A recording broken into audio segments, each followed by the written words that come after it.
Good morning, I'm Jason, this is Pastor Dave, and today is Monday, March 30th. And over the course of the past few weeks, the world has been hearing about the COVID-19, the coronavirus.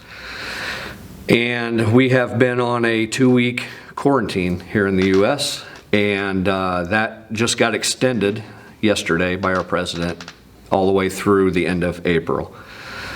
So I know for me, it's been kind of a stressful time. I'm out of work, and I'm not alone in that either. There's a lot of people who are out of work. They're at home. The schools are closed. There's a lot of questions, probably more questions than answers. And ultimately, what Pastor Dave and I want to do is try to take a look at how we feel and see what the Scripture says about those feelings, and hopefully get some hope on how we move forward as believers. Being secluded into a home, the fear of even your neighbors, the fear of going to the grocery store. My wife and I went to the grocery store the other day and we wore rubber gloves. So there's a lot of emotions right now that are flowing through all of us, and it feels like we're still very early in this journey. So where do we go from here? What do we do from here? How should we, the believers, think? How should we, the believers, speak? And where should our eyes be set? That's kind of what the idea is for today's conversation. And I think I'm going to start at the grassroots of where we all are, and that's stuck at home. And for me, I've got a small home, so being stuck at home is becoming a great challenge. And it's very easy to lose hope. So you sit at home, you watch the news, you hear what is going on, and hope starts to fade. And I'm curious, Pastor Dave, because you're at home also, where is this hope? Where can we look for that hope? Something to give us some relief, something to give us some joy in this trying time that we're in. Yeah, I appreciate the question. You know, that's the real deception is to think that somehow it's just us. It's just my family that are missing out on life, and everybody else is going on as usual, and we're stuck at home like flu has treated us in the past. It's kind of like a family here and there. This is all over the world, and it does help us to not fall prey to that it's somehow I'm missing out on something. The truth is that we're all hunkering down, and we're all following what has been words that we trust to be wisdom that the Lord has given to these very gifted doctors and all, that we could find perhaps a lessening of the malady by hunkering down. And so it is temporal. It's for a period of time that is unknown, and that also adds to the trauma. I have found a place that's above the storm. I'm not alone. It's where I've always gone. I've been a Christian now for 45 years, and it's every morning I get alone with the Lord. And though there may not be the church, there may not be the gathering together as it has been in the past, as much missed in my life as that is, to not have fellowship, to be able to hang out with those that you love and you've been apart and running together this race together. I've never had in my Christian walk anything take that place. And I'm not saying that in a boastful way. I'm saying that in an instructive way, that is where I find my peace. And it's like this morning, we've just started the book of Matthew and the book of Genesis for our third time through in the Bible, and I'm just reading with the body. And it's such an enjoyable time waiting with the Lord. It's like a hiding place that the Lord has given to me, that I can go and just be there alone with the Lord. And so I find those things that the world is perhaps missing Because, and the only thing I can think of is that because they have found their joy, their answers in other things, and it's not wrong things, it's just other things. Mm-hmm. And now it seems as though the Lord's allowing us to go through a period of time. He's showing us that those other things were never really doing for you what you thought they were going to do. Distractions. They became not only distractions, it's a good word, but they also became substitutes of really what God has offered to us all along, which is just a warm, vibrant, real relationship with Him. And the greatest place I find that is when I'm alone with the Lord in the mornings. The church is wonderful. To be in a Bible teaching church is wonderful. I think prayer meetings are just phenomenal.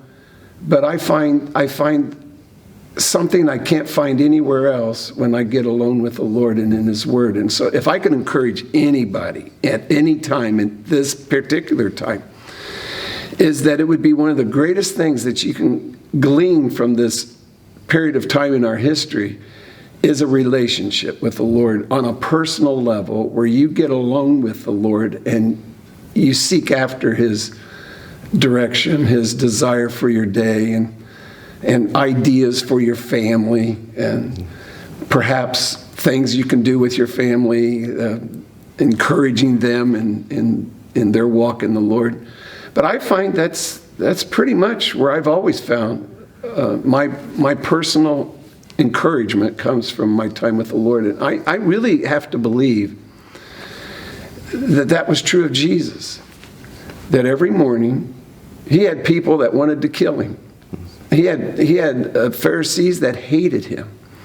But every morning He would be off into the mountainside somewhere or off into the wilderness, alone with His Father, and He was showing us the place that He found His joy was setting His eyes on that which is above rather than that which is below, and even facing the cross.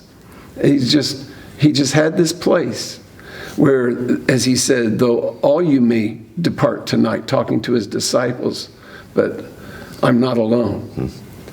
And what He meant by that is obvious from the text, is His Father's with Him. And so what we go through as a country and what literally we're going through as a world is not unique to us. You're not alone. We're all going through this together. But I got to tell you, the place you're going to find joy is what I begin to realize is perhaps the greatest thing that can come out of this as we come through this, is that I come through this with the Lord in a way that perhaps I've never had before, where I'm alone with Him, or I can go there every day and talk with Him. I don't know if that answers the question, but that, to me personally, that's where I find my joy. So the idea that we're alone at home, we're stuck at home, we're not alone. Ever. And we've been given a gift in that, and that's the gift of time to be able to spend with the Lord, some quiet time with the Lord. It's almost like, for me, it feels like it's almost being forced, but yet the gift is right there in front of me. Right. I get an opportunity that because of these distractions or these substitutions, now I can focus on what really matters, what's really important. And in that I can find joy. Right. Is that what you're saying? Yeah. Actually, that I really believe that's what the Bible says over and over and over again. He says, you drink of the water of this well, you're going to thirst again. And anything that substitutes that relationship with the Lord, anything that takes that place, will always come up short. It'll never do for you what you think it's going to do. It's that being alone with the Lord. And I'm not talking about that becoming a monk or something off into the wilderness somewhere. I'm talking about where you just have a relationship that you meet with Him every day. You talk to Him about your day, about where life is and all. And He talks to you through His Word. And the joy that comes from that, the peace. I don't know I'm thinking of an analogy as I'm talking, but it hasn't changed. Yeah. What was true a year ago is true today. What's true 40 years ago in my life is true today. I didn't find anything different. I wait with the Lord, and He encourages me, and He'll encourage any of us who will just simply get alone with the Lord and get our eyes back on Him.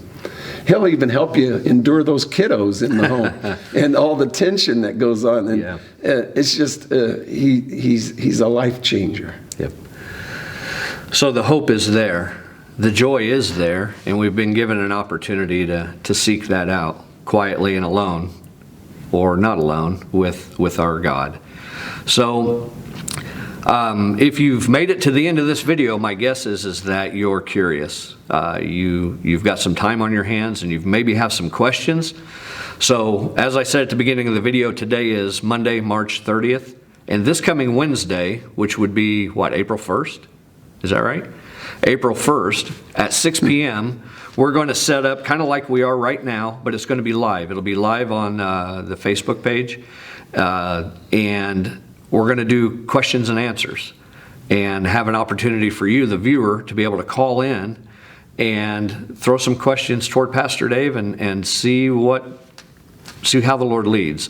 So our phone number here at the church, it's Calvary Chapel in Crawfordsville, Indiana, and the number is area code 765-362-8881.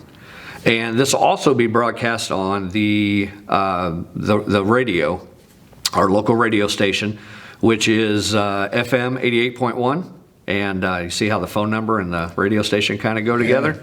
Yeah. Pretty unique. But we really want to open the doors because we're having to socially be separated and keep our distance, which Pastor Dave and I aren't doing right now.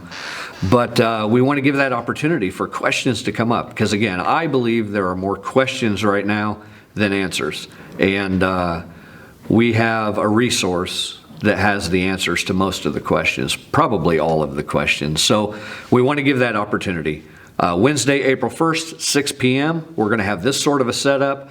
The phone number is area code 765-362-8881, and you can call in and ask questions. We'll write the questions down, and we'll pass them to Pastor Dave and let him have a shot at it. So thanks for joining us today. We wish you all the very best, and may God bless your day. Thanks.